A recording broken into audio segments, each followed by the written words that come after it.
Why don't you ask those women who are covering maybe? I'm a man, I'm not going to do this because, mashallah, there's a sister behind you. Sister, did somebody force you to wear that? That man has got his hands up, so he's saying no. But I want to know from yourself.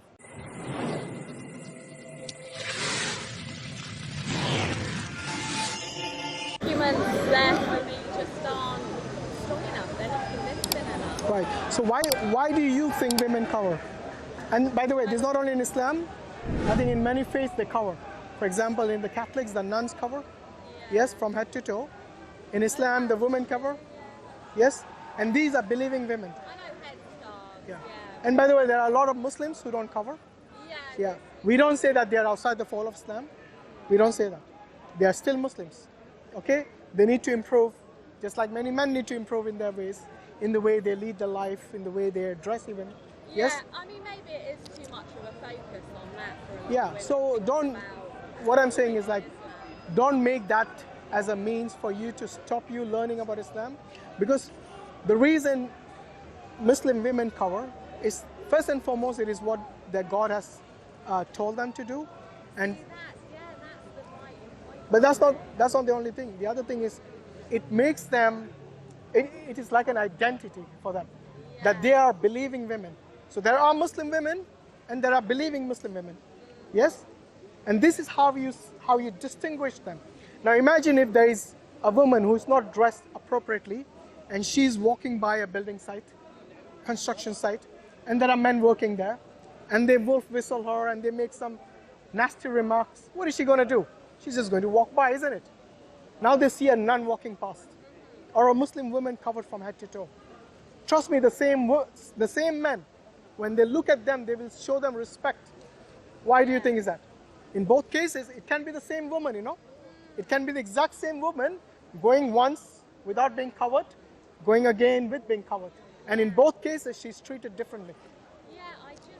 I do see your point, but I just don't see it disrespectful to appreciate a beautiful woman.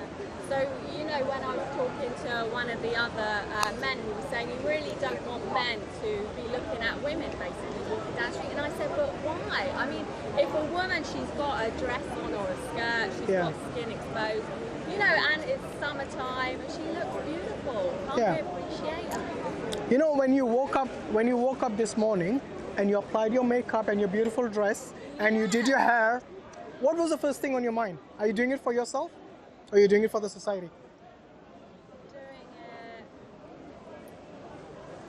I would say doing it for myself, but because we are social beings. Let's be real, come on. I mean, let's be real. No, honestly, I would say that. Are there any other women here? I've given it a lot of thought about tattoos, about makeup, and the thing is, when you look at ancient man, they have always decorated their bodies. I used to think it was really shallow. No, I'm not saying. Bothered about the way you look. I'm not saying. You're right. We are social animals. You're right. Yeah. What's your name, by the way? Hazel. Hazel. I'm Hashim. Look, Hazel, if you were there in the Victorian era, you would dress like a Victorian. Why? It is not because you wanted to dress like a Victorian. It is what the fashion dictates at that time. Yeah, we want to fit in. And guess who has always been the leaders in fashion? What are you going to say, religious? No. Is it men or women? Who are the Gucci's? Who are the Versace's? Who rules all these empires, the fashion empires? Even today, it has always been men. The men have been dictating to you since ages without even knowing what to wear and what not to wear. What kind of makeup to apply, what kind of hair to fashion yourself with, what kind of dress to wear. They have been dictating to you since time immemorial. Okay. You see what I mean? But why is that an Now I'll tell you why you dress like that. It is not for yourself. It is not even for the people around. It is for those fashion gurus. They wanted to dictate how you should dress. Even though those heels, which many women wear, you're not wearing that, alhamdulillah, many women wear them and they all know that it is the most, it is something that is so uncomfortable that many of them, by the evening, they've already got it in their hands. You know why? Because that's not natural. No. Why would that be an argument for women then to... No, I'm just telling you the reality of society. If you don't want to do it for God, you'll do it for men. And this is what's happening in every fashion world that everyone who adopts fashion of that particular time and era. If you're not going to do it for men, if you're not going to do it for God, you'll definitely do it for someone else. And that, trust me, at the end will not be for yourself. See what I mean? So then shouldn't we be thinking that women should dress for themselves rather than, oh, don't dress for men, so dress for God instead? No, look, God is not saying to dress for him. God is telling you what is good for you. What is good for you and for your family and for the environment and everything. You know? Look, God is also, by the way, God tells me it's good for me to know myself. God has also told the men to lower their gaze. And it's to lower the gaze, not to look at something which is harmful or something which harms you, spiritually. And God has also told the women to lower the gaze. In both cases, it's an equal responsibility. Yes? And there are things that God has told men, like for example, the financial responsibility in Islam is always of the men, never of the women. Even if the woman is earning more than the man, then it is still his responsibility. Yes? And by the way, it doesn't mean that the wife, if she wants to help out in the family, she can't, she has to. But for her it's voluntary, for the man it's mandatory. Yeah. Would you say that is something which is discriminatory for the men? Discriminatory for them. If they are the ones given the financial responsibility all the time? Of course you would like that. You would like them to pay your bill at the restaurant, even if you were dating them, if you were not even married to them. Because this is how the society, this is the society that we live in. It drives us in this manner. Yeah. So the covering. It feels to me the wedge women are pushed into. Which wedge is that? Well, just how they should dress. No, but you see, what you're doing is, why don't you ask those women who are covering maybe? I'm a man, I'm not going to do this because, mashallah, there's a sister behind you. Sister, did somebody force you to wear that? That man has got his hands up, so he's saying no. But I want to know from yourself. Yes? So ask them if they are forced to do it. Because what many Western women and even Eastern, they think that the Muslim women are in this regressive stage where they cannot perform well in their life.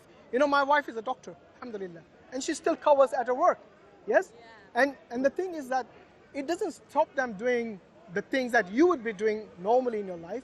I mean, obviously there are things like partying in the clubs and all that. Even the men are told not to do that, not only women. Right.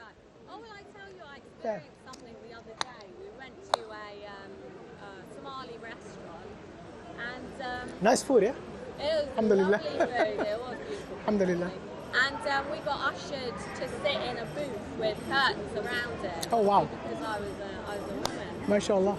So, I mean, I had no problem with that because I have freedom outside of the restaurant. Yeah. But if that was my life to sit behind a curtain, we could hear the men chatting, speaking to the staff, having a big talk, and I totally agree. You come from a culture and a tradition which is different. Let me ask you this.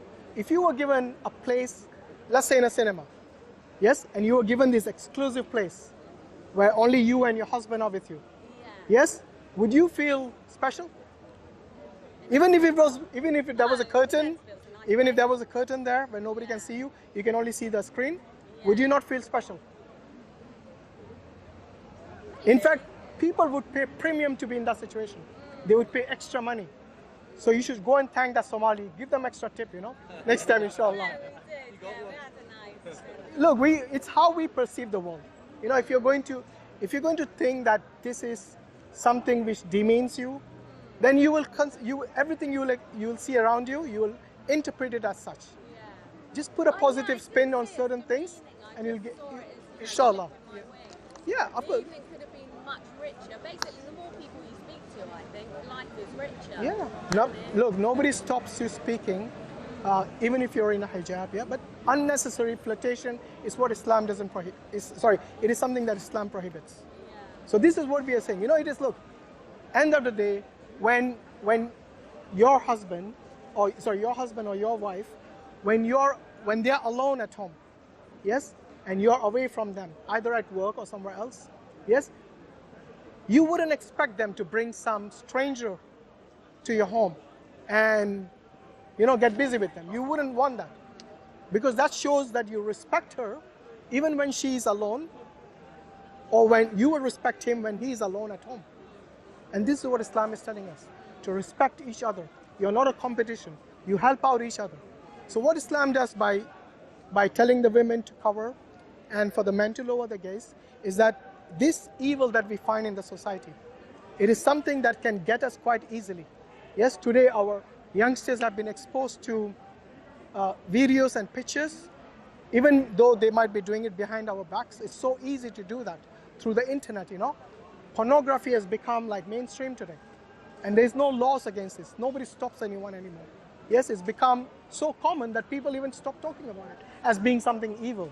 Whereas back in the days, you know, when our parents and grandparents were around, they would go to lengths to stop such things. Yes, they would question who is your boyfriend. Why would they do that? They were still non-Muslims. Yes. Why would they do that and not today? Today it's like, oh, I need my freedom of speech, my freedom of space. Yes, have that, but within boundaries. But if you go beyond that means, you know, and that is what Islam does. You know, there are many things which are prohibited in Islam: drinking alcohol, gambling, fornication, adultery, even eating food which is harmful to you, smoking cigarettes, taking drugs and all these things which harm you. All these things are prohibited. Why is that? It's not because God doesn't want you to have fun. He wants you to have fun, but not at the expense of your body, which we believe is a gift from God. You know, God has given you this gift. So use it and not misuse it. Do not abuse it. Well, thank you. We better go. But Yeah, thank no you. problem. So inshallah, read that Quran that you guys have. Maybe. And you got any Qurans on Islam? Sorry, any questions on Islam? Please come and ask. But it's a pleasure talking to you. Take care, guys. Jazakallah khairan. Assalamu alaikum wa rahmatullahi wa barakatuh. Don't forget to subscribe to DawahWise, inshallah. Jazakallah khairan. And all the other channels.